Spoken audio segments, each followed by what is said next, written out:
The gunshot that tore through the night sky sent the young woman scrambling for cover, her threadbare dress catching on the splintered porch steps of Zachary Thornton's homestead. Kansas, 1875, was no place for a woman alone, but Katherine Mills had nowhere else to turn. Blood pounded in Katherine's ears as she pressed herself against the weathered wood of the farmhouse. The distant shouts of angry men told her they hadn't given up the chase. Her hands trembled as she gathered her courage to knock on the stranger's door. This remote ranch had been her last desperate hope when she'd fled town 3 hours earlier. "I know you're out there," a deep voice called from inside. "State your business or get off my land." Katherine swallowed hard. "Please," she managed, her voice barely audible even to herself. She cleared her throat and tried again. "Please, sir, I need help." The door swung open, revealing a tall figure silhouetted against the warm glow of a lantern. Zachary Thornton's imposing frame filled the doorway, a rifle held casually in his calloused hands.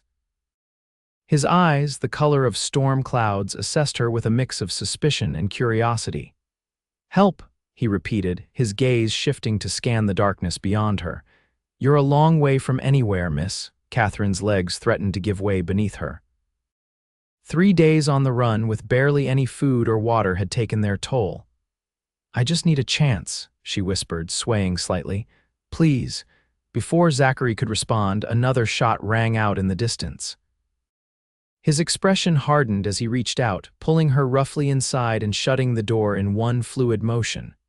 "Stay down," he ordered, moving to the window. He peered out through a gap in the curtains, his body tense.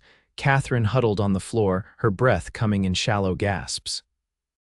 "They'll kill me if they find me," she said, fighting to keep her voice steady. Zachary turned to study her. His weathered face betrayed little emotion, but something in his eyes softened almost imperceptibly. "Who's after you?" "Men who work for Victor Preston," she replied, the name bitter on her tongue. "I was his housekeeper." The lie felt necessary even now. How could she tell this stranger the truth about what Preston had wanted from her, what he'd tried to take? A flicker of recognition crossed Zachary's features. Preston was well known in these parts, a wealthy cattle baron with political ambitions and a reputation for getting what he wanted, no matter the cost. "And now you're running," Zachary stated flatly. It wasn't a question. Katherine nodded, too exhausted to elaborate. The room spun around her, the meager contents of the cabin blurring before her eyes. Zachary muttered something under his breath before crossing to a cupboard. He returned with a tin cup of water which he held out to her. "Drink," he commanded. Slowly, she took the cup with trembling hands and sipped carefully, the cool water bringing her back to her senses. "Thank you," she murmured. "Don't thank me yet," he replied grimly. "If Preston's men are tracking you, they'll come here eventually. This isn't a place to hide for long." Katherine's hope faltered. "I don't have anywhere else to go." Zachary ran a hand through his dark hair, his face tight with indecision. "Can you ride?" "Yes," she answered, surprised by the question. He nodded once, as if coming to a decision. "There's a lean-to out back. Get some sleep." "We'll leave before dawn." "Leave," she echoed, confused. "I have another property," he explained reluctantly. "It's a 2-day ride from here up in the foothills. Preston's men won't think to look there." Relief flooded through Katherine, along with a wariness she couldn't shake. "Why would you help me? You don't know me." Zachary's expression darkened. "Let's just say Victor Preston and I have history, bad history." He gestured toward the back door. "Now go get some rest. Dawn comes early and we'll need to move fast." The lean-to was little more than a storage shed, but it was dry and sheltered from the wind. Katherine settled onto a pile of burlap sacks, pulling her shawl tightly around her shoulders. Despite her exhaustion, sleep was elusive. Every time she closed her eyes, she saw Preston's face, felt his hands on her skin. She must have dozed eventually, because the next thing she knew, Zachary was shaking her awake. The sky outside was still dark, though a faint lightening on the horizon suggested dawn wasn't far off. "Time to go," he said quietly, handing her a bundle. "Put these on, your dress stands out too much." Katherine unfolded the bundle to find a pair of worn denim trousers and a faded flannel shirt, men's clothes, but they would be warmer than her thin dress. She changed quickly after Zachary stepped outside, rolling up the sleeves and legs to accommodate her smaller frame. When she emerged from the lean-to, Zachary was waiting with two horses, a sturdy chestnut gelding and a smaller dappled mare. He'd packed saddlebags with supplies and had a rifle slung across his back. "Can you mount up on your own?" he asked, eyeing her critically. Katherine nodded, approaching the mare with a gentle hand. She spoke softly to the animal before placing her foot in the stirrup and swinging herself up with practiced ease. Zachary raised an eyebrow, clearly not expecting her competence. "You've ridden before." "My father had a farm," she explained simply, not wanting to elaborate on the life she'd left behind years ago. They set off as the first rays of sunlight broke over the eastern horizon, keeping to the shadows of the tree line rather than the open trail. Zachary led the way, his posture alert, his gaze constantly scanning their surroundings. They rode in silence for the first hour, Katherine's body gradually remembering the rhythm of horseback travel. The mare was gentle and responsive, making the journey easier than she'd feared. As the sun climbed higher, Zachary finally broke the silence. "You should know that the place we're heading to isn't much, just a small cabin and some land. I haven't been there in over a year." "It sounds perfect," Katherine replied honestly.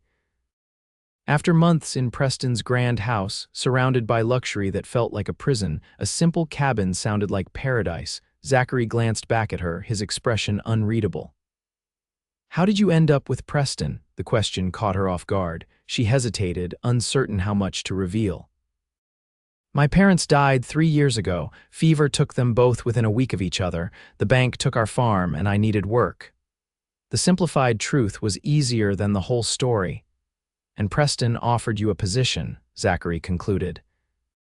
"Yes," she said, then added quietly, "At first it seemed like a blessing." Zachary nodded, understanding what she hadn't said. "Preston has a reputation for helping young women in difficult circumstances." Katherine stared at the path ahead, unwilling to meet his eyes. "I thought I could handle it, that I could keep him at a distance while saving enough to leave." Her hands tightened on the reins. "I was wrong." They rode in silence for a while longer before stopping by a small creek to water the horses.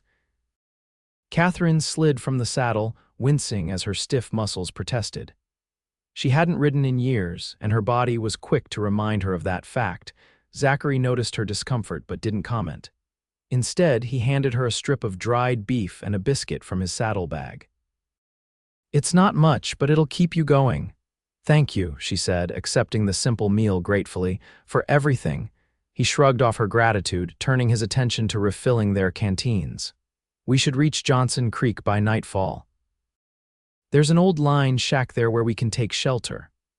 "Have you always lived out here?" she asked, curious about the man who had risked his safety to help her.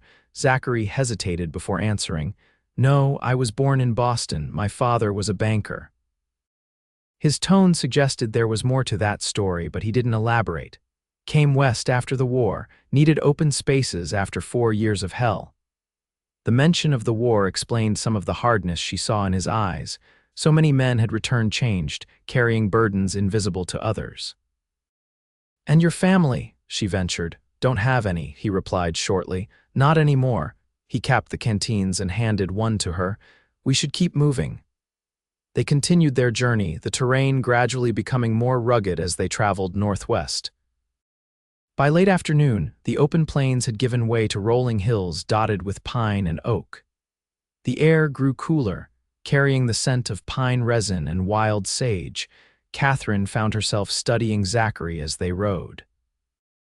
Despite his gruff manner, there was an underlying gentleness to him evident in how he handled his horse, in the way he'd carefully helped her across a particularly steep stretch of trail. She wondered what had happened between him and Preston to create such enmity. As the sun began to set, they reached Johnson Creek, a clear stream winding through a small valley. The line shack Zachary had mentioned was nestled against a stand of cottonwoods, a simple one-room structure built for cowboys working the range. "We'll stop here for the night," Zachary announced, dismounting with fluid grace. "It's not much, but it's shelter." Katherine slid from her saddle, her legs nearly buckling as they hit the ground. Hours in the saddle had left her muscles trembling with fatigue. Zachary pretended not to notice her weakness, handing her the reins of both horses. "If you can see to the horses, I'll check the cabin." Grateful for the task that allowed her to hide her discomfort, Katherine led the animals to the creek. She removed their saddles and bridles, letting them drink before rubbing them down with handfuls of grass. The familiar work was soothing, reminding her of simpler times on her father's farm. By the time she'd finished, Zachary had cleared the cabin of dust and debris and started a small fire in the stone hearth. The interior was sparse, a rough-hewn table with 2 stools, a narrow cot against one wall, and a few shelves holding basic supplies. "There's some coffee and beans," he said, nodding toward a pot nestled in the coals. "Not much else." "It's more than I expected," Katherine replied honestly, sinking onto one of the stools. The warmth of the fire and the prospect of a hot meal, however simple, seemed like luxury after the day's journey. They ate in companionable silence, the tensions of the morning gradually easing. After the meal, Zachary surprised her by producing a small flask of whiskey, which he offered to her. "For medicinal purposes," he said with the ghost of a smile, "you'll be feeling those muscles tomorrow." Katherine accepted the flask, taking a small sip that burned its way down her throat. The warmth spread through her tired body, easing some of the aches. "Thank you," she said, passing it back. Zachary took a longer pull before tucking the flask away. "You should take the cot," he said, nodding toward the narrow bed. "I'll sleep by the fire." "I can't take your bed," she protested. "It's not mine," he pointed out, "and you need the rest more than I do." Too exhausted to argue further, Katherine accepted his offer. She curled up on the cot, pulling a rough wool blanket over herself. Despite her fatigue, she found herself watching Zachary as he methodically cleaned his rifle by the firelight. "You think they're still looking for me?" she asked quietly. Zachary didn't look up from his task. "Preston doesn't give up easily on things he considers his property," he said, his voice hard. "But we've covered our tracks well. It would take a miracle for them to find us on this route." The blunt assessment should have frightened her, but Katherine found it oddly comforting. Zachary didn't soften the truth, but neither did he seem concerned about their immediate safety. "How do you know him?" she ventured. "Preston, I mean." Zachary's hands stilled momentarily before resuming their work. For a moment she thought he wouldn't answer. "He killed my brother," he said finally, his voice flat. 3 years ago, called it self-defense. No witnesses except Preston's men, so the law believed him. Katherine's breath caught. "I'm sorry," she whispered. Zachary reassembled his rifle with quick, practiced movements. "James came west with me after the war. He was the better man of us two, always looking for the good in people." A muscle jumped in his jaw.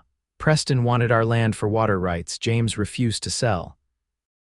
2 weeks later, he was dead." "And the law did nothing?" Katherine asked, though she already knew the answer. Men like Preston operated above the law in territories where money and influence mattered more than justice. "Sheriff's in Preston's pocket," Zachary confirmed. "As is the judge and half the territorial legislature." He set the rifle aside and stared into the fire. "I tried to fight it legally at first. When that failed, I challenged Preston directly." "What happened?" "Got myself shot and nearly hanged," he said with grim humor. "Learned my lesson. Can't fight a man like Preston head-on, so I withdrew, bided my time." He glanced at her. "And now you've given me the perfect opportunity to strike back at him." Katherine sat up, suddenly uneasy. "I'm not interested in revenge, Mr. Thornton. I just want to be free of him." "Zachary," he corrected. "And I'm not suggesting you get involved in my fight, but the fact that he wants you back badly enough to send men after you, that tells me you matter to him in some way, which makes helping you my pleasure." The idea that she was simply a tool in Zachary's vendetta against Preston stung more than Katherine wanted to admit. She'd hoped his help stemmed from compassion rather than calculation.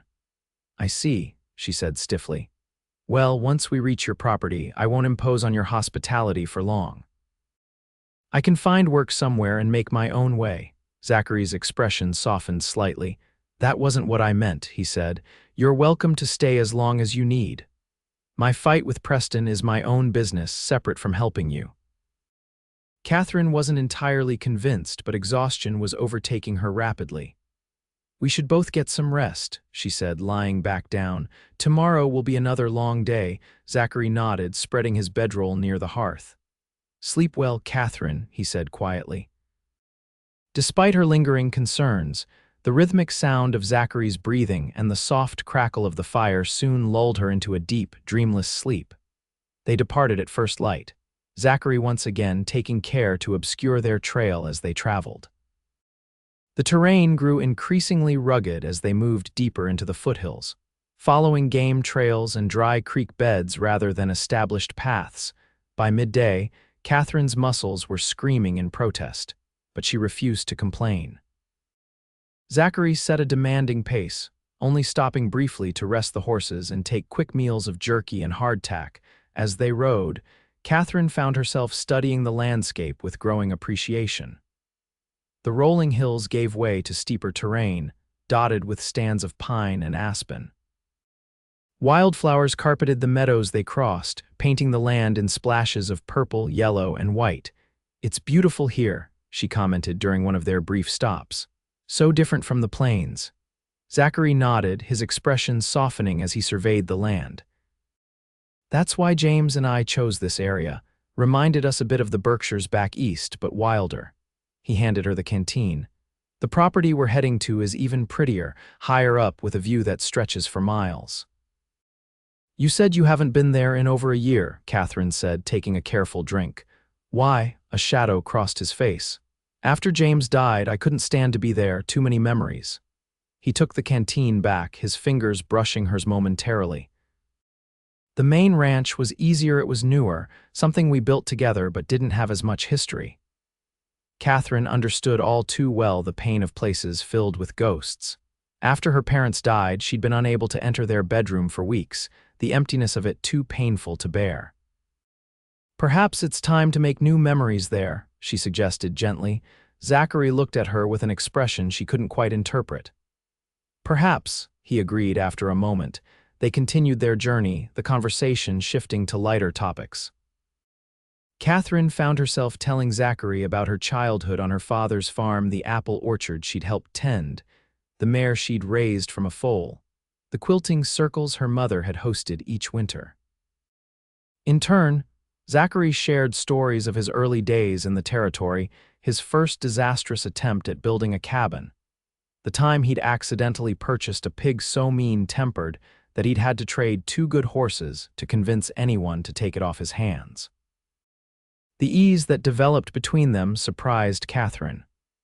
For all his initial gruffness, Zachary was a good listener, and occasional flashes of dry humor revealed a side of him she suspected few people got to see. By late afternoon, the trail began to climb more steeply, winding through a forest of pine and spruce. Katherine's mare picked her way carefully over the rocky ground, occasionally nickering softly to Zachary's gelding ahead. "Almost there," Zachary called back to her as they rounded a bend in the trail. "Just over this ridge." Katherine urged her mare forward, curious to see the place Zachary had described. As they crested the ridge, she drew in a sharp breath. Below them lay a small valley, sheltered on 3 sides by forested slopes. A clear stream wound through meadows dotted with wildflowers, and nestled against the far hillside stood a cabin. It was larger than she'd expected a proper house, rather than the rough shelter she'd imagined, with a covered porch and what looked like a small garden plot nearby. "It's lovely," she said sincerely. Zachary's expression was difficult to read as he surveyed the property. "James built most of it," he said quietly. "He was always better with his hands than I was." They made their way down the slope toward the cabin. As they drew closer, Katherine could see that, while the structure remained sound, the garden had gone wild and tall grass surrounded the building. Despite the signs of neglect, there was something inviting about the place, a sense of peace that she hadn't felt in longer than she could remember. Zachary dismounted in front of the cabin, tying his horse to a hitching post before coming to help Katherine down. His hands were strong and steady as they circled her waist, lifting her effortlessly from the saddle. "Thank you," she murmured, suddenly aware of their proximity. Something flickered in his eyes before he stepped back, releasing her. "Let me check inside first," he said, drawing his revolver. "Wait here." Katherine watched as he cautiously approached the cabin, testing the door before pushing it open. He disappeared inside for several minutes before reappearing on the porch. "All clear," he called. "Dusty, but otherwise fine." While Zachary tended to the horses, Katherine entered the cabin. Sunlight filtered through windows that, while grimy, were all intact. The main room was larger than she'd expected, with a stone fireplace dominating one wall. A wooden table with 4 chairs stood in the center, and a rocking chair sat by the hearth. 2 doors led off to what she presumed were bedrooms. Despite the layer of dust covering everything, the cabin felt welcoming. Katherine immediately set to opening windows, letting in the fresh mountain air.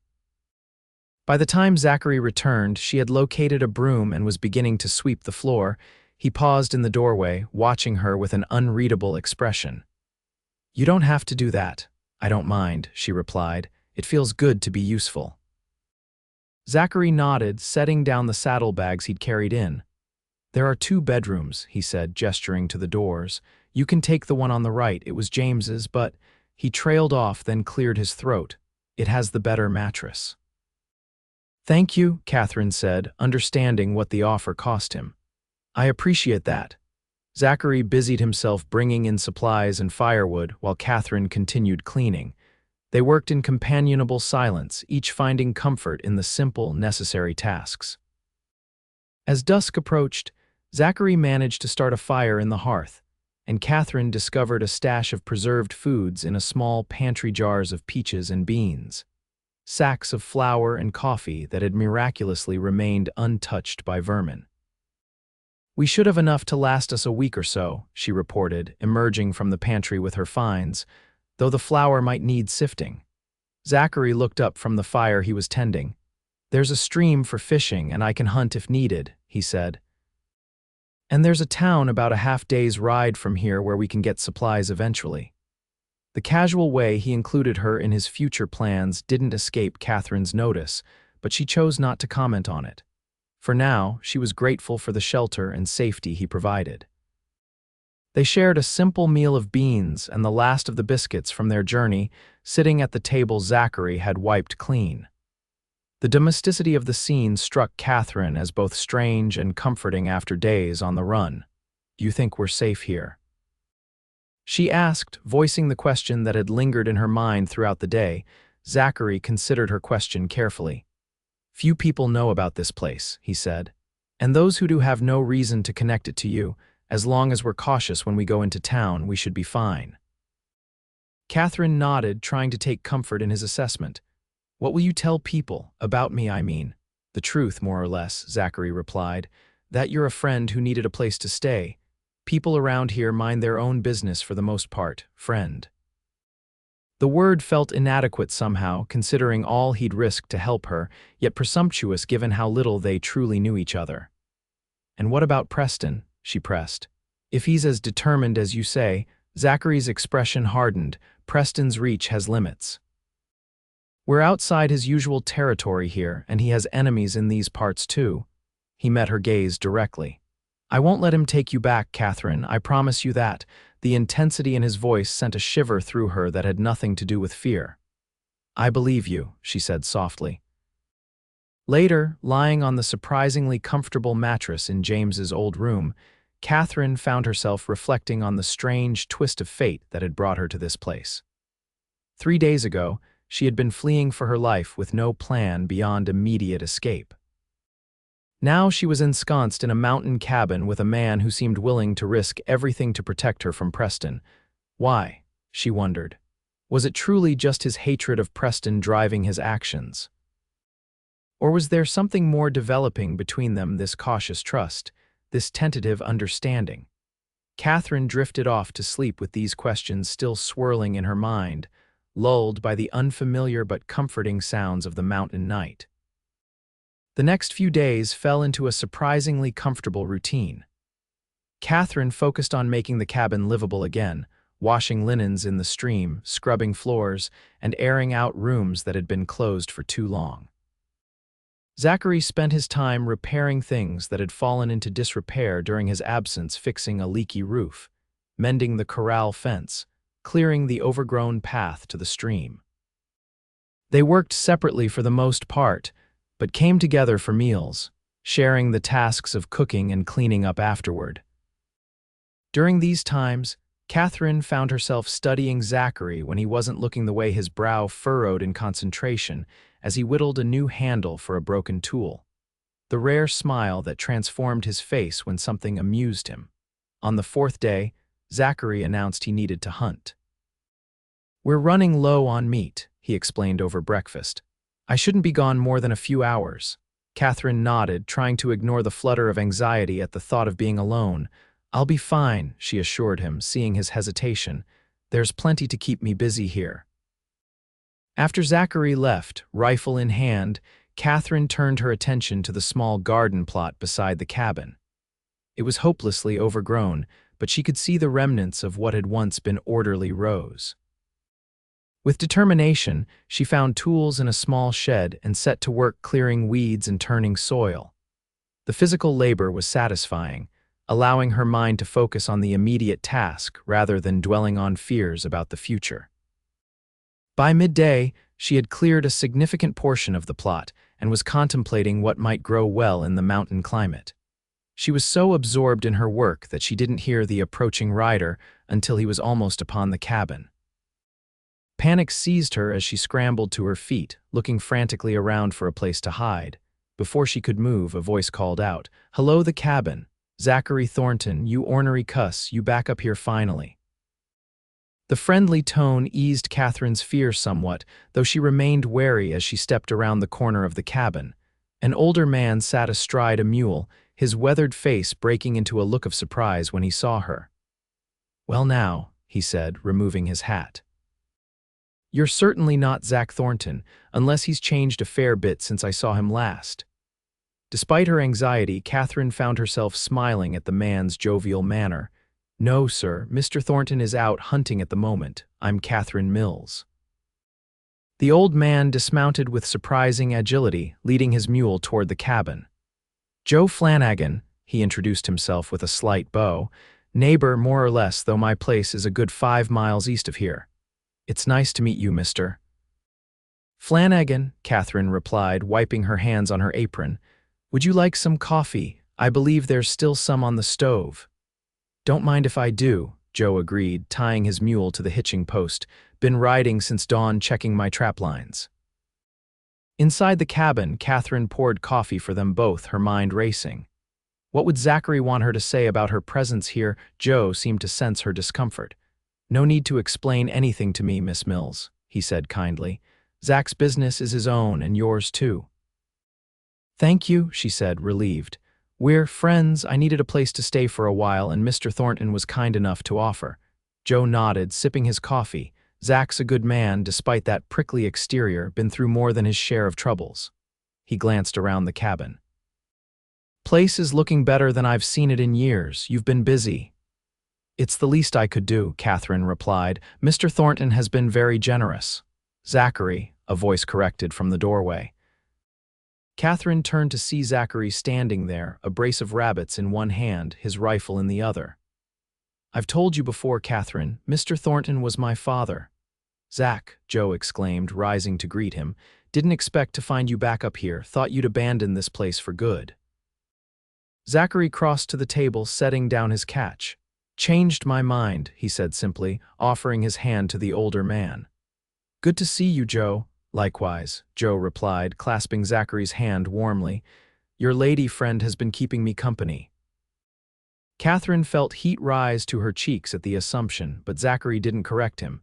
Instead, he glanced at her with an expression that seemed almost protective. "Katherine is staying with me for a while," he said, his tone neutral but firm. "She's had some trouble." Joe's eyes narrowed slightly in understanding. "Say no more," he replied. "Plenty of folks come to these mountains looking for a fresh start. None of my business what they're leaving behind." The old trapper stayed for another hour.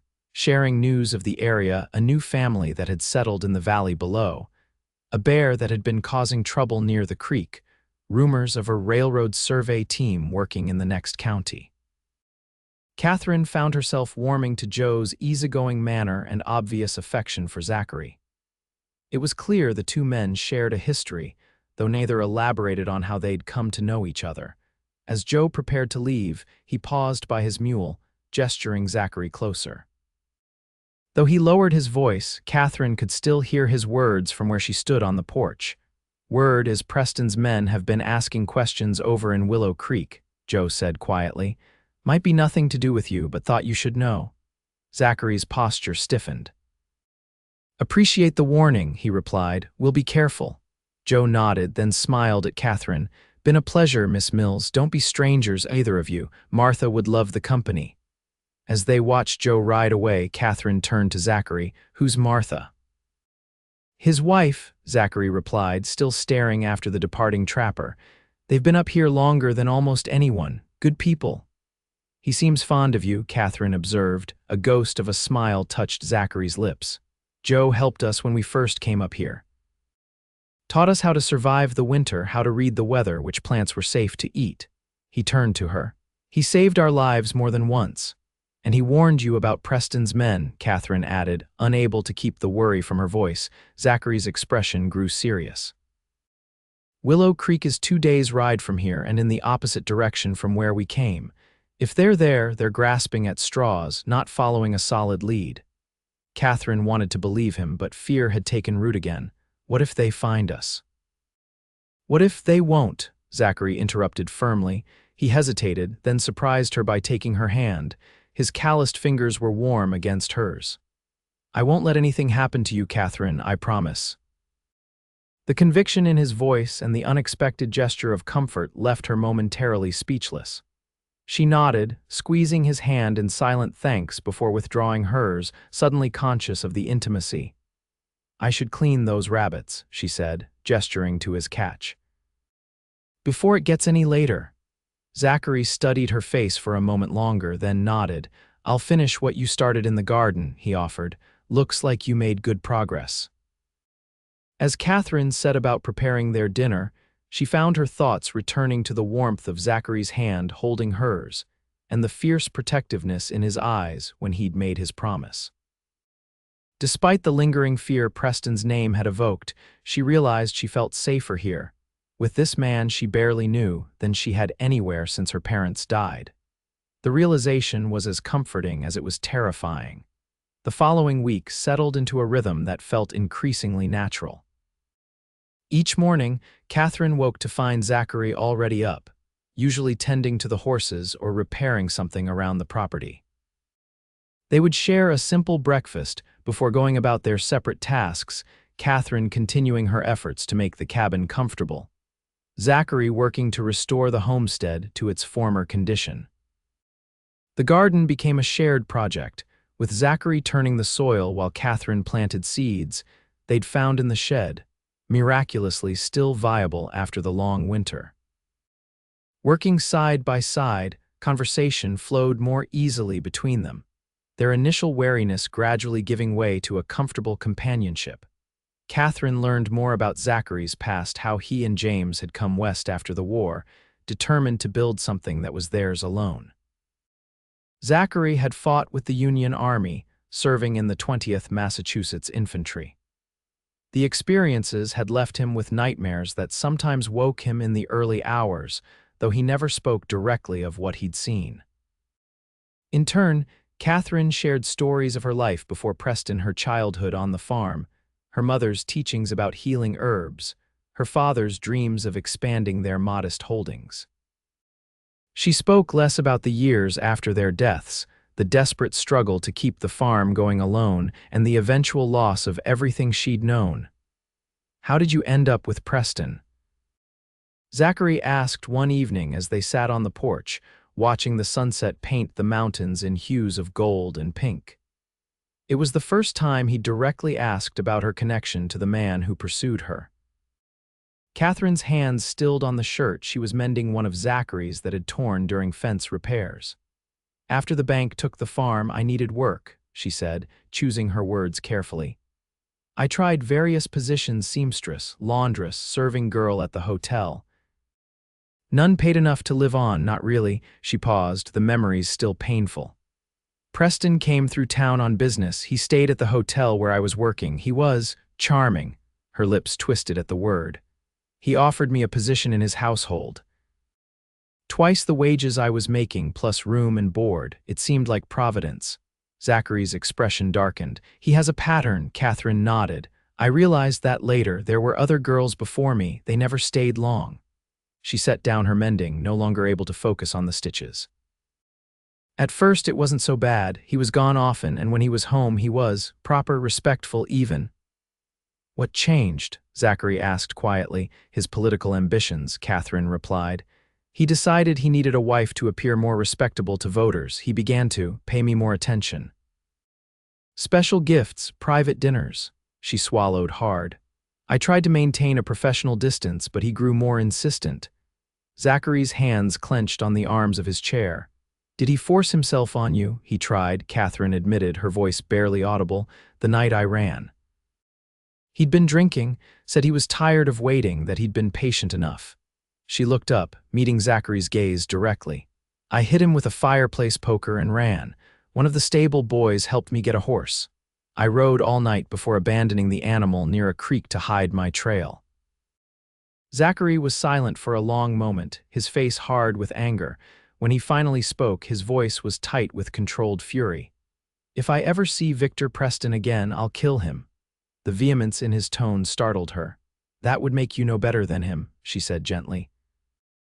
Zachary stood abruptly, pacing the length of the porch. Men like Preston don't face justice any other way, he said harshly. They buy their way out of trouble, use their connections to twist the law to their advantage. And men who kill them end up swinging from a rope, Katherine pointed out. What good would that do either of us? Zachary stopped his pacing, turning to look at her. Something in his expression softened. You're right, he conceded. But it's hard to stand by and do nothing when I think about what he tried to do to you. What he did to James.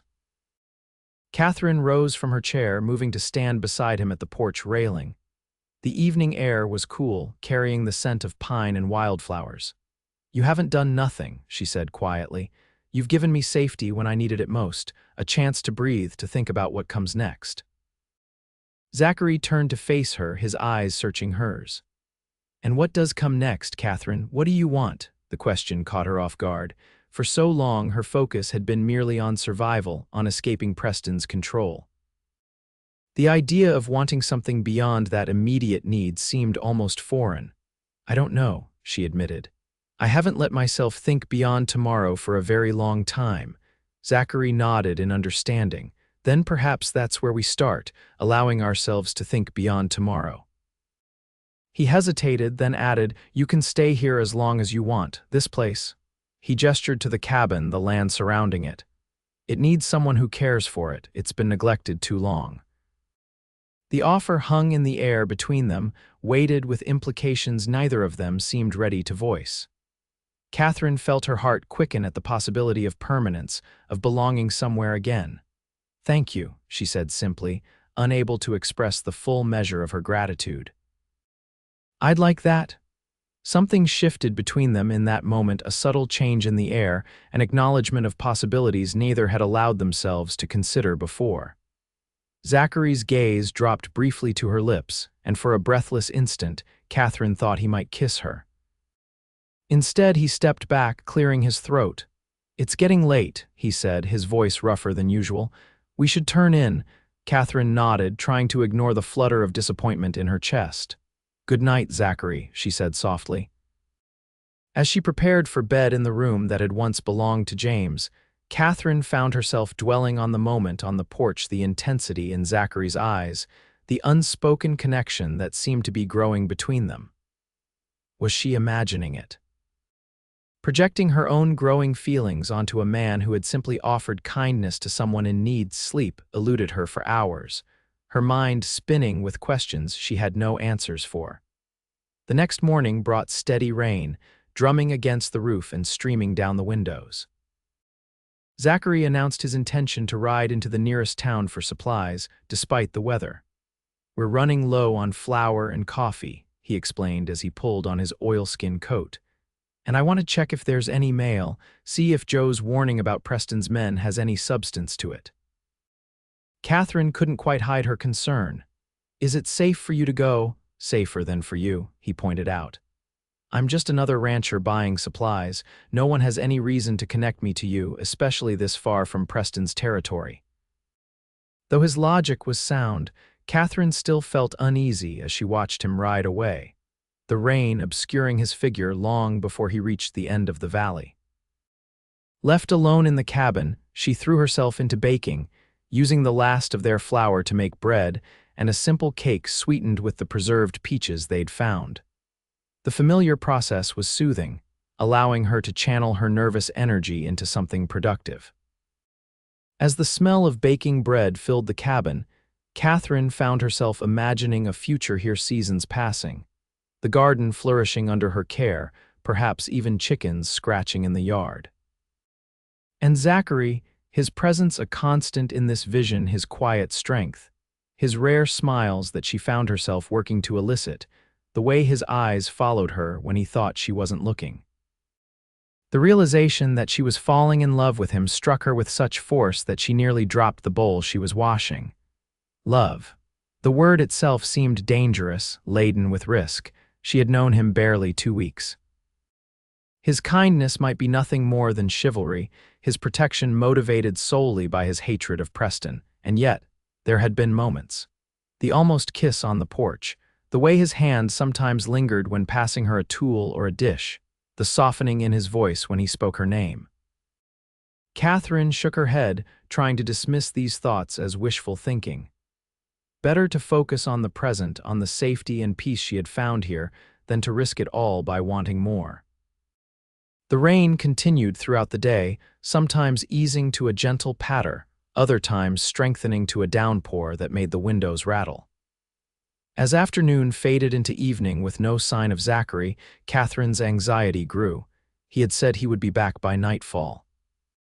She kept the fire built up and the lamp in the window lit, a beacon to guide him home through the stormy darkness. Home. When had she begun thinking of this place that way? It was well past midnight when the sound of hoofbeats finally reached her ears. Katherine rushed to the door, lantern in hand, relief flooding through her as Zachary's tall figure emerged from the rain. He was soaked through despite his oilskins, his face drawn with exhaustion. "Thank God," she breathed, helping him with his coat. "I was worried." "Creek was running high," he explained, his voice hoarse with cold and fatigue. "Had to take the long way around." He nodded toward his saddlebags, which he dropped just inside the door. "Got everything we needed, though." Katherine quickly stoked the fire and set water to boil for coffee. "You need to get out of those wet clothes before you catch your death," she urged, already moving to fetch dry garments from his room. Zachary didn't argue, disappearing behind his bedroom door to change. When he emerged, dressed in dry clothes with a blanket around his shoulders, Katherine had hot coffee waiting. "There's fresh bread too," she said, cutting a thick slice and spreading it with butter they'd purchased from a farm on their journey to the cabin. "And I made a cake." Zachary's eyes widened slightly in surprise.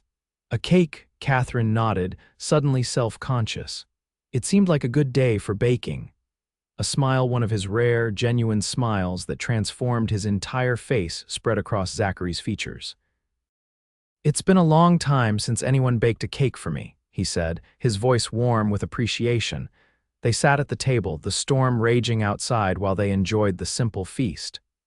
Gradually, the color returned to Zachary's face and the tension in his shoulders eased. "Any news in town?" Katherine asked eventually, refilling his coffee cup. Zachary's expression grew serious. "Some," he admitted. "Joe was right. Preston's men have been through the area asking questions." He took a sip of coffee before continuing. "But they seem to be casting a wide net, not following a specific lead. No one connects you to me or this place." Relief mingled with lingering anxiety in Katherine's chest. "That's good news, isn't it?" "For now," Zachary agreed cautiously, "but Preston's not the type to give up easily. Especially if—" He trailed off, studying her face. "If what?" Katherine prompted. Zachary hesitated before answering. The rumors in town suggest he's telling people you're his fiancée, that you had some sort of breakdown and ran off before the wedding." Katherine felt the blood drain from her face. "That's a lie," she whispered. "I know," Zachary assured her quickly, "but it gives him a more sympathetic story to tell, makes people more willing to help him find you." The implication was clear. Preston was casting himself as the concerned fiancé rather than the predator he truly was. It was clever, she had to admit, and dangerous. "What do we do?" she asked, hating the tremor in her voice. Zachary reached across the table, taking her hand in his. His touch was warm, steadying. "We stay careful," he said firmly. "Keep to ourselves, avoid town when possible, and we wait for Preston to lose interest. Even he can't keep men searching indefinitely." Katherine wanted to believe him, but doubt gnawed at her. "And if he doesn't stop looking?" Zachary's grip on her hand tightened slightly. "Then we'll deal with that when the time comes, together." The conviction in his voice was unwavering. "I won't let him take you back, Katherine, I promise you that." The fierce protectiveness in his eyes made her breath catch. In that moment, rain drumming on the roof above them, the fire casting flickering shadows across his face, Katherine knew with certainty that her earlier realization hadn't been wishful thinking. She was falling in love with this man, with his quiet strength and unwavering honor. Whether he could ever return, those feelings remained uncertain, but for now his promise of protection was enough. It had to be. "Thank you," she said softly, turning her hand to lace her fingers with his. "For everything." Something shifted in Zachary's expression, a softening, a vulnerability she hadn't seen before. For a long moment, neither of them spoke, the connection between them deepening in the silence. Finally, Zachary cleared his throat, gently withdrawing his hand. "You should get some rest," he said, his voice rougher than usual. "It's late," Katherine nodded, rising from the table. "Good night, Zachary," she said, pausing briefly by his chair. On impulse, she leaned down and pressed a gentle kiss to his cheek. "I'm glad you made it home safely." Before he could respond, she retreated to her room, her heart racing with the boldness of her action. Through the partially closed door, she heard Zachary's soft reply, "Good night, Katherine." The weeks that followed brought a gradual shift in their relationship. The almost kiss on the porch and Katherine's impulsive good night became turning points, breaking down the careful distance they had maintained. Small touches became more frequent. Zachary's hand at the small of her back as they walked from the garden, Katherine's fingers brushing his as she passed him tools, shoulders touching as they sat side by side on the porch watching the sunset. Neither of them spoke directly about these changes, but the awareness between them grew, a current of unacknowledged feeling that made every interaction seem charged with possibility.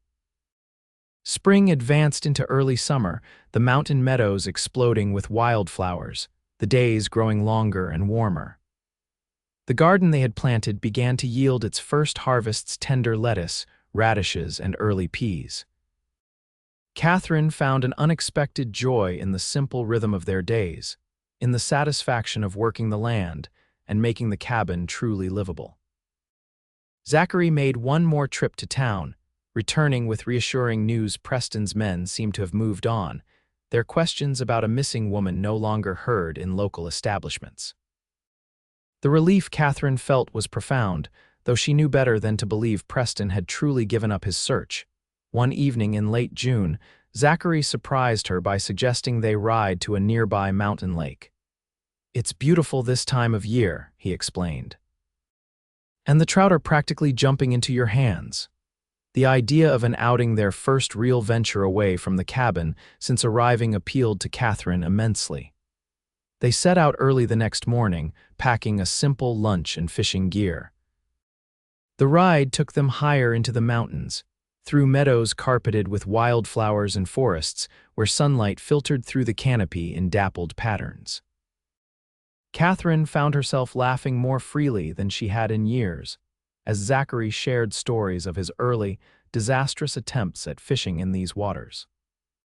"James hooked me right in the ear the first time we came up here," he recalled, touching the small scar that Katherine had noticed but never asked about. "I bellowed so loud I scared every fish in the lake." The lake itself was even more beautiful than Zachary had described, a perfect oval of sapphire blue nestled in a natural bowl formed by surrounding peaks. The water was crystal clear, revealing smooth stones on the bottom near the shore before deepening to mysterious blue-black depths. They secured the horses in a grassy clearing and set up their fishing gear on a flat rock jutting into the water.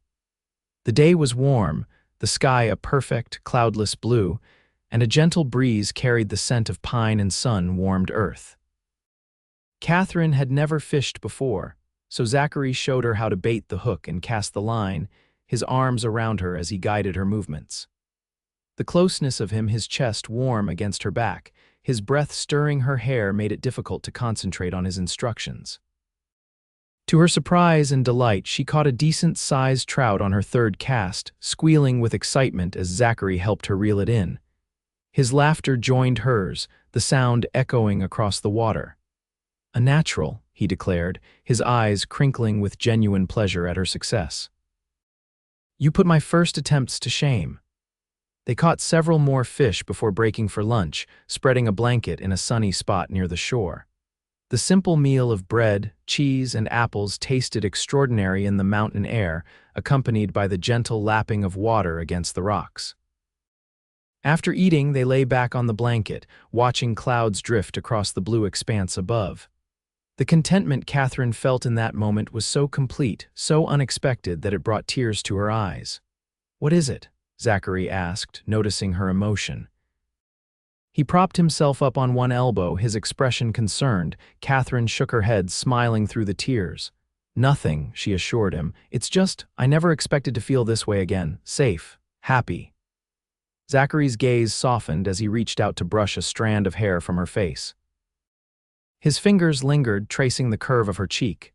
"You deserve both those things, Katherine, and more." The tenderness in his voice made her heart ache. Impulsively, she covered his hand with hers, holding it against her cheek. "So do you," she whispered.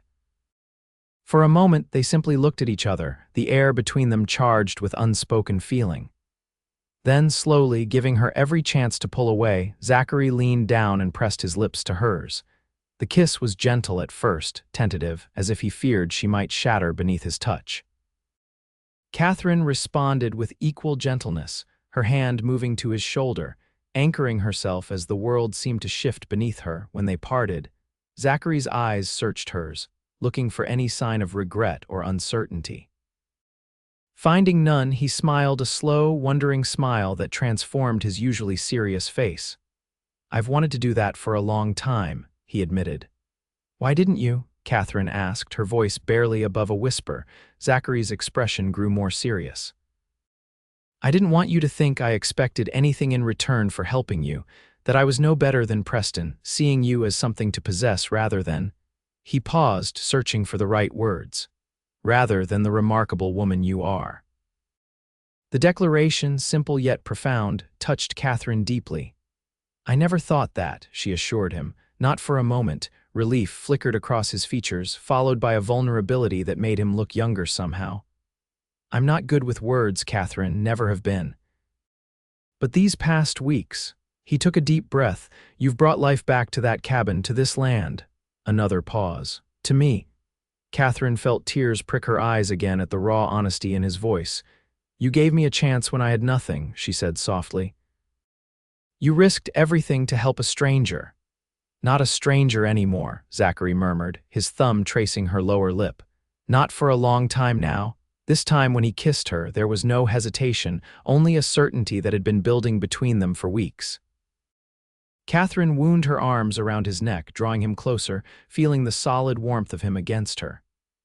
His hand cradled the back of her head, gentle despite the intensity of the kiss. When they finally broke apart, both breathing unsteadily, Zachary rested his forehead against hers.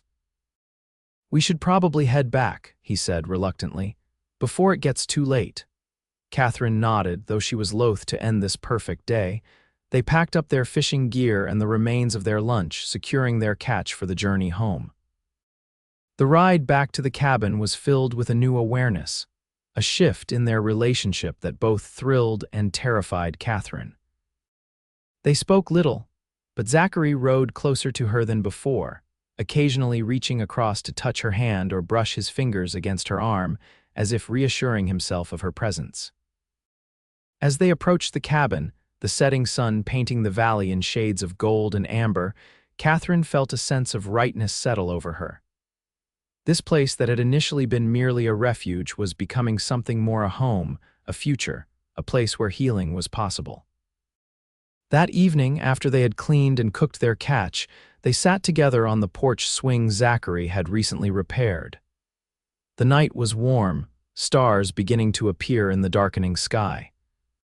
Katherine leaned against Zachary's side, his arm around her shoulders, her head resting against his chest. "What happens now?" she asked quietly. Zachary's hand moved in gentle circles on her shoulder. "What would you like to happen?" The question, simple yet loaded with implications, made Katherine pause. What did she want? Safety, certainly, belonging, a place to call her own. But beyond those basic needs, she realized she wanted the man beside her, his quiet strength, his unwavering loyalty, his rare but wonderful smiles that she was now privileged to see more often. "I want to stay," she said finally. "Here with you if that's what you want too." Zachary shifted, turning to face her more directly. In the fading light, his expression was solemn yet tender. "Katherine," he began, then hesitated, as if gathering his courage. "I never expected to find someone like you. After James died, I thought I'd live out my days alone. I was content with that, or thought I was." He took her hand, his calloused fingers gentle against her skin. "Then you appeared on my doorstep, and everything changed. You've brought light back into my life, made me remember what it's like to care about someone too." He swallowed hard. "To love someone." The word hung in the air between them, powerful and transformative. Katherine felt her heart race, hope blossoming in her chest. "I love you too," she whispered, the words both terrifying and liberating. "I think I have for a while now." The smile that spread across Zachary's face was like sunrise breaking over the mountains, gradual, then all at once brilliant. He cupped her face in his hands, his touch reverent. "Then stay," he said simply. "Not just as someone I'm protecting, but as my partner. My—" He paused, then added softly, "my wife, if you'll have me." The proposal, understated yet perfect, brought tears to Katherine's eyes. "Yes," she managed through the emotion tightening her throat. "Yes, I'll have you." Zachary kissed her then, a kiss that felt like a promise, like coming home after a long journey. When they parted, he held her close, his heartbeat steady beneath her cheek. "It won't always be easy," he warned gently. "Preston may still be looking for you. And life up here can be hard, especially in winter." "I'm not afraid of hard work," Katherine replied, "or of facing Preston if it comes to that. Not anymore, not with you." Zachary nodded, his expression shifting to one of fierce determination. "We'll face whatever comes together," he promised. "This land, this home, it's ours now. No one will take it from us." As darkness settled fully over the valley, they remained on the porch, making plans for their future: a trip to town to arrange a simple wedding ceremony, improvements to the cabin for the coming winter, Zachary's ideas for expanding their small herd of cattle. For the first time in years, Katherine allowed herself to look forward without fear, to imagine a life built on love rather than survival. The girl who had whispered, "I just need a chance," on Zachary's doorstep had found not only safety but a home, a future, and a love she had never dared to hope for. The wedding took place 2 weeks later, a simple ceremony performed by the circuit preacher who happened to be passing through the nearest town. Joe Flanagan and his wife Martha stood as witnesses, the older couple beaming with approval as Katherine and Zachary exchanged vows in the small-town church. Katherine wore a dress Martha had helped her make from fabric purchased on their trip to town, a soft blue cotton that matched the summer sky. Zachary had splurged on a new shirt and had actually cut his hair for the occasion, looking younger and more carefree than Katherine had ever seen him. "Never thought I'd see the day," Joe commented as they shared a celebratory meal at the town's only restaurant afterward. Zachary Thornton settled down with a wife. "Martha and I had about given up hope for you, son." Zachary's hand found Katherine's under the table, squeezing gently. "I just needed to find the right woman," he replied, his eyes never leaving her face. The ride back to their cabin, truly theirs now, was filled with a mixture of excitement and nervousness. Though they had lived under the same roof for weeks, the intimacy of marriage was new territory for both of them. Zachary must have sensed her anxiety, because when they arrived home, he didn't rush her. Instead, he built a fire against the evening chill and opened a bottle of wine he'd purchased in town, a luxury neither of them was accustomed to. They sat together on the porch, watching the stars emerge, sipping the sweet wine and talking about everything and nothing, the improvements they wanted to make to the cabin, the vegetable garden that was flourishing under Catherine's care. The foal, one of their mares, was due to deliver soon. When the night air grew cooler, Zachary stood and offered Katherine his hand. "Come to bed, wife," he said softly, the new title making her heart flutter. He led her to his room, their room now, where he had placed wildflowers in a jar by the bed. The simple gesture of thoughtfulness brought tears to Catherine's eyes. "It's not much," he said, suddenly self-conscious, "but I wanted it to be special for you." "It's perfect," she assured him, reaching up to touch his face. "You're perfect." Zachary's laugh was low and warm. "Far from it," he said, turning his head to press a kiss to her palm. "But I'll spend my life trying to be worthy of you." That night, they discovered each other fully for the first time, their coming together a gentle exploration that gradually built to a passion neither had experienced before. Zachary was tender, patient, his strength tempered by a reverence that made Katherine feel cherished in a way she had never known. Afterward, lying in his arms as moonlight spilled through the window, Katherine felt a peace that went beyond mere contentment. It was as if all the broken pieces of her life had finally found their proper arrangement, forming a picture more beautiful than she could have imagined. "What are you thinking?" Zachary murmured, his fingers tracing lazy patterns on her bare shoulder.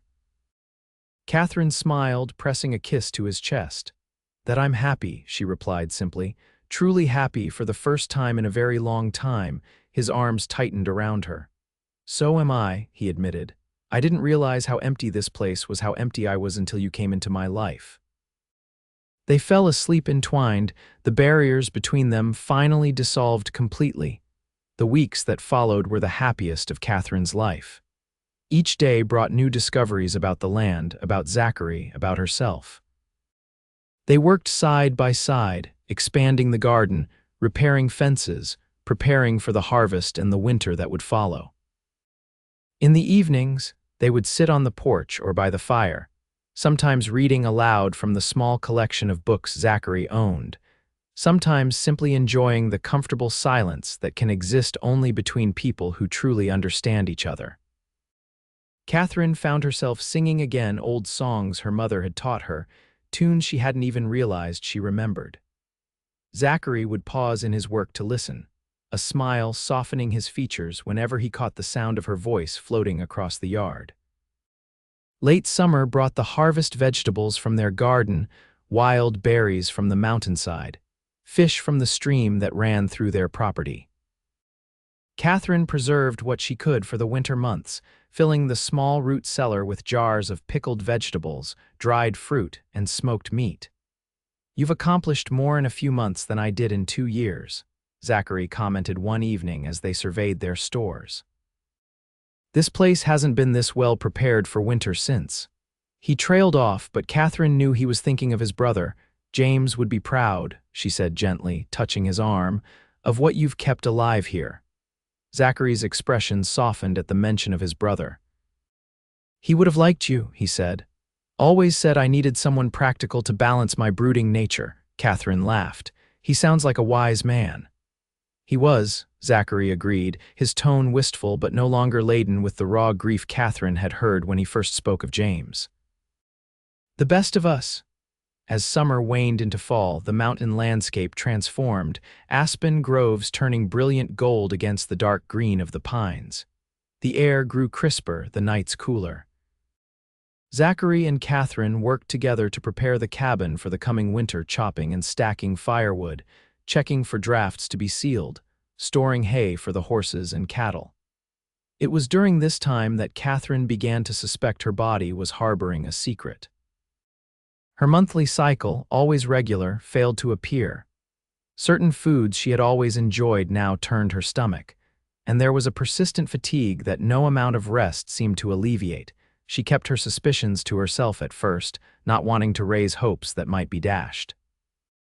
But as the signs persisted and grew more pronounced, she knew she could no longer deny the possibility. One evening in late October, as they sat by the fire after dinner, Katherine gathered her courage. "Zachary," she began, her voice trembling slightly despite her efforts to remain calm. "I have something to tell you." He looked up from the book he'd been reading, his expression immediately concerned. "What is it? Are you unwell?" Katherine shook her head, a smile forming despite her nervousness. "Not unwell, no, at least I hope not." She took a deep breath. "I believe I'm carrying your child."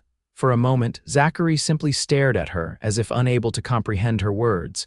Then his book fell forgotten to the floor as he moved to kneel before her chair, taking her hands in his. "A child," he repeated, his voice hushed with wonder. "You're certain?" "As certain as I can be without a doctor's confirmation," she replied. "All the signs are there." A slow, radiant smile spread across Zachary's face, a smile unlike any Katherine had seen before, filled with a joy so pure it transformed him. "A child," he said again, this time with certainty. His hand moved to rest gently on her still, flat stomach. "Our child." The awe in his voice brought tears to Katherine's eyes. "Are you happy?" she asked, though the answer was written plainly on his face. "Happy doesn't begin to describe it," he said, rising to pull her into his arms. "I never thought." He stopped, overcome with emotion. "Katherine, you've given me everything I never dared hope for, a partner, a home that truly feels like one, and now a child." He pressed his forehead to hers. "I love you more than I have words to express." Katherine wound her arms around his neck, tears flowing freely now. "I love you too," she whispered. "So much."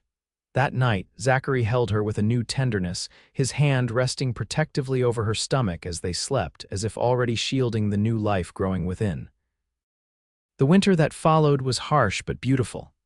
Snow blanketed the valley, transforming their world into a glistening expanse of white. The cabin, snug and warm thanks to their preparations, became a sanctuary against the bitter cold.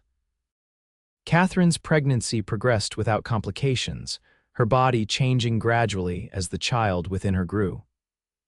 Zachary treated her with a mixture of reverence and protectiveness that might have been stifling had it not been so clearly born of love. He insisted on taking over the more strenuous chores, despite Katherine's protests that she was perfectly capable of continuing her usual work. They compromised, eventually Katherine focusing on indoor tasks while Zachary handled the livestock and outdoor maintenance. The isolation imposed by winter was actually a blessing, allowing them time together without the worries that had shadowed the early days of their relationship. Preston and his threats seemed distant, almost unreal in the peaceful cocoon of their mountain home. Their evenings were spent planning for the baby's arrival, Zachary working on a cradle crafted from wood he'd harvested from their land, Katherine sewing tiny garments from fabric they'd purchased during their last trip to town before the snow set in. "You think it's a boy or a girl?" Zachary asked one night as they lay in bed, his hand gently caressing the growing swell of Katherine's belly. "I'm not sure," she replied honestly. "Sometimes I think one, sometimes the other." She covered his hand with hers. "Do you have a preference?" Zachary shook his head. "A healthy child is all I want," he said, though. He hesitated, then continued softly, "If it's a boy, I'd like to name him James." Katherine squeezed his hand. "I think that's perfect," she agreed. "And if it's a girl," Zachary considered for a moment. "What was your mother's name?" "Elizabeth," Katherine replied, touched by the suggestion. "Elizabeth," Zachary repeated. "It's a beautiful name." As winter gradually loosened its grip on the mountains, Katherine's time drew near. The snow began to melt, revealing patches of earth where the first shoots of spring would soon appear. The days lengthened, and with the warming weather came increasing activity around the homestead. Zachary made a trip to town as soon as the trails were passable, returning with supplies and news. Preston's men had been seen in the area again over the winter, but their questions had been less focused, as if the search was becoming more perfunctory than determined. "It's been nearly a year," Zachary reminded Katherine as he shared this information. Even Preston must have other concerns demanding his attention by now. Katherine nodded, hoping he was right.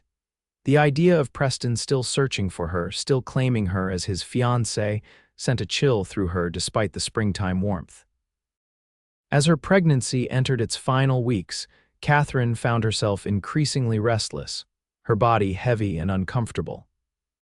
Zachary's concern manifested in 1,000 small gestures tea brewed before she asked for it, pillows arranged to support her aching back, stories read aloud to distract her from her discomfort. "You're going to spoil me," she protested one evening as he massaged her swollen feet. Zachary's smile was tender. "You deserve to be spoiled," he replied simply, "after everything you've endured." The baby arrived on a perfect spring morning just as the first wildflowers were beginning to dot the meadows around their home. Katherine's labor began before dawn, waking her from a fitful sleep with a pain that left no doubt about what was happening. "It's time," she told Zachary, who was instantly alert beside her. His face paled slightly, but his voice remained steady.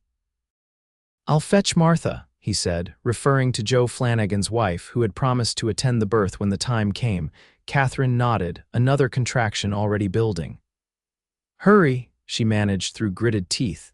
The hours that followed were a blur of pain and determination. Martha arrived just as the sun was cresting the eastern ridge, her competent presence an immediate comfort. Zachary was banished to the main room of the cabin, where he paced ceaselessly, pausing only when Katherine's cries became particularly intense. "First babies take their time," Martha assured Katherine as the labor stretched into the afternoon. "You're doing wonderfully, dear." Finally, as the sun began its descent toward the western mountains, a new cry filled the cabin, the indignant wail of a child entering the world.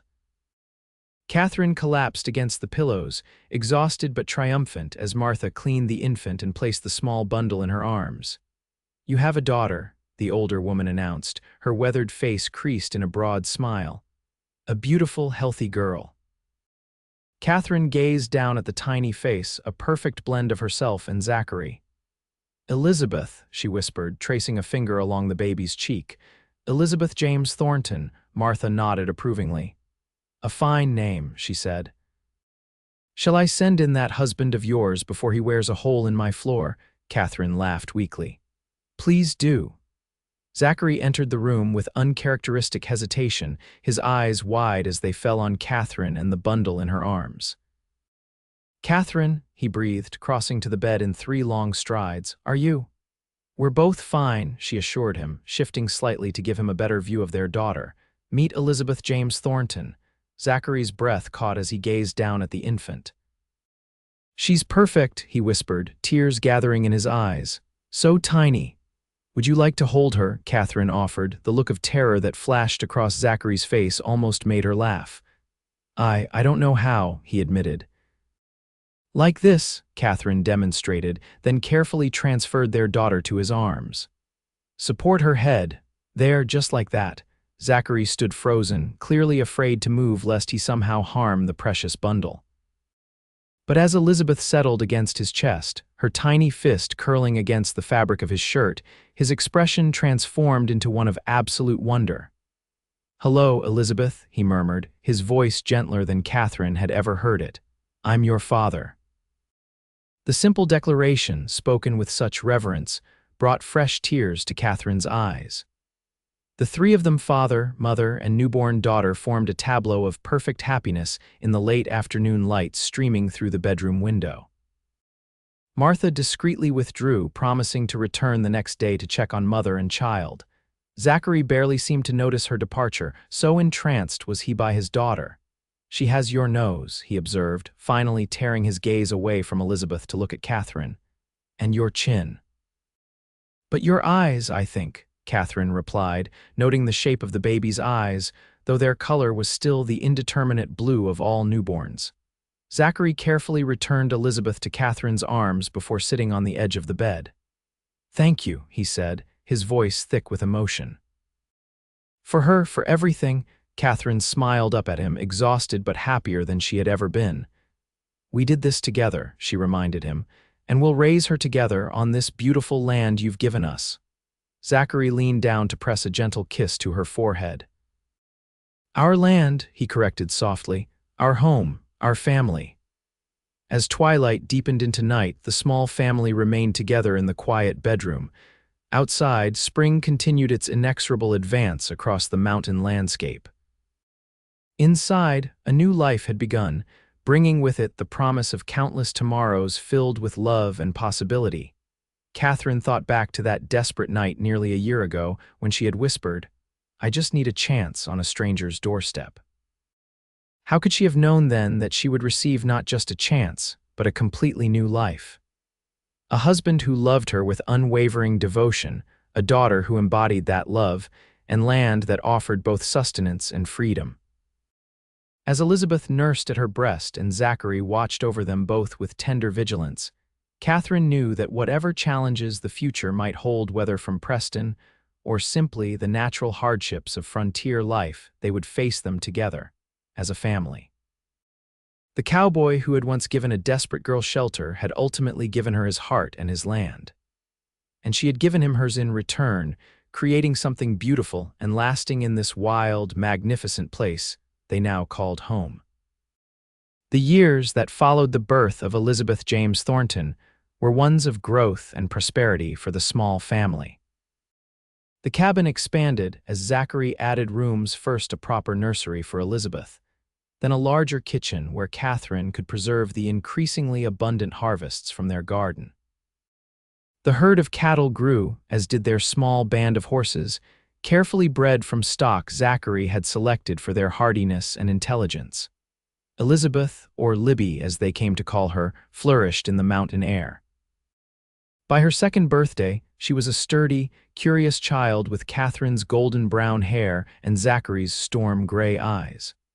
She followed her father around the property with determined steps, insisting on helping with chores that were far beyond her capabilities. Zachary never turned her away, patiently including her in his work, explaining everything in terms a child could understand. "She's going to be running this ranch by the time she's 10, he predicted with pride one evening, watching as Libby carefully arranged kindling in the fireplace under Katherine's supervision. "I suspect you're right," Katherine agreed, smiling at their daughter's serious expression as she completed her task. "She has your determination." News of Victor Preston became increasingly rare and distant. Joe Flanagan occasionally brought rumors from town. Preston had turned his attention to politics, seeking a position in the territorial legislature. His search for his missing fiancée had gradually faded from public interest, replaced by more immediate concerns. Katherine allowed herself to believe that perhaps Preston had finally given up, that the distance and time had made him lose interest in his pursuit. Still, she never ventured into town without Zachary, and they were careful about who knew of their connection to the cabin in the mountains. When Libby was 3, Katherine discovered she was expecting their second child. The news brought joy to their small household, Libby's excitement rivaling her parents as they prepared for the new arrival. "Baby brother," she announced with the certainty only a child can possess, patting Katherine's growing belly. "For me, it might be a sister," Zachary gently corrected, though privately he admitted to Katherine that he hoped for a son this time. "Brother," Libby insisted stubbornly, "I know." To everyone's amusement, Libby proved correct. James Zachary Thornton arrived in the middle of a summer thunderstorm, his lusty cries competing with the thunder that shook the cabin's sturdy walls. He was the image of his father, with a shock of dark hair and serious eyes that seemed to take in everything around him. "He's going to be just like you," Katherine told Zachary as they watched their newborn son sleep in the cradle that had once held Libby. "Strong, thoughtful, loyal." Zachary's arm tightened around her shoulders. "Let's hope he inherits your patience," he replied, "and your kindness." Life settled into a rhythm that was both challenging and deeply satisfying. The children grew, the seasons turned, and the homestead prospered under their joint care. Katherine's garden expanded to include medicinal herbs and flowers as well as vegetables, and her knowledge of natural remedies made her a resource for neighboring families when illness struck. Zachary's reputation as a fair businessman and skilled rancher spread throughout the region, bringing occasional offers to purchase their cattle or horses. These transactions allowed for modest improvements to their property, a new barn, better tools, books for the children's education. On the 5th anniversary of their wedding, Zachary surprised Katherine with a gift he had been working on in secret for months: a proper piano, transported piece by piece from Denver and reassembled in their front room. "How did you manage this?" Katherine gasped, running her fingers reverently over the polished keys. "Joe helped me," Zachary admitted. "And a few of the men from town. I remembered you saying your mother taught you to play, that you missed it." Katherine had indeed mentioned this once in passing during their first winter together. That Zachary had not only remembered but had gone to such lengths to restore this piece of her past moved her deeply. "Play something, Mama," Libby urged, bouncing with excitement. Katherine sat at the instrument, her fingers hesitant at first, then gaining confidence as muscle memory returned. The sound filled their cabin with a warmth that went beyond the physical, binding them together in a shared moment of beauty. As she played, Katherine caught Zachary's eye. The love she saw there, steadfast, unwavering, still tinged with wonder after 5 years, brought tears to her eyes. How far they had come from that stormy night when she had whispered a desperate plea on his doorstep. That night, after the children were asleep, Katherine and Zachary sat on the porch swing, wrapped in a quilt against the autumn chill. The stars were brilliant overhead, the Milky Way a ribbon of light across the velvet darkness. "Are you happy?" Zachary asked suddenly, his voice quiet in the still night. "With this life we've built?" Katherine turned to look at him, surprised by the question. "Of course I am," she replied. "How could you doubt it?" Zachary's expression was thoughtful. "Sometimes I wonder if you miss the world beyond these mountains. Town life, people, society." Katherine shook her head firmly. "I've never been one for society," she reminded him. "And we have people, Joe and Martha, the families down in the valley." She laid her hand on his. "Everything I want is right here, Zachary. You, the children, this land." He nodded, seemingly reassured. "I feel the same," he said. "Just wanted to be sure you did too." They sat in comfortable silence for a while longer, the swing creaking gently as they rocked.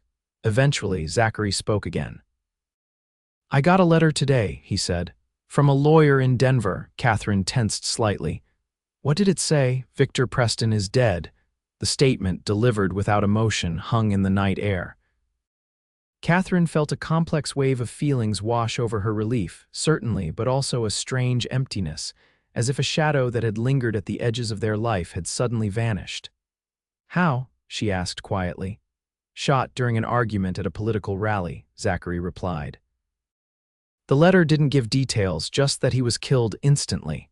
Katherine nodded slowly. "I can't say I'm sorry," she admitted, "though I wouldn't have wished such an end on anyone." "Nor I," Zachary agreed, "but it means you're truly free now. He can never threaten you again." The realization settled over Katherine like a warm blanket. For years, despite the happiness she had found with Zachary and their children, a part of her had remained vigilant, watching for signs of danger, wondering if Preston would someday appear to shatter the life they had built. "Free," she repeated softly, testing the word. Zachary turned to her, taking both her hands in his.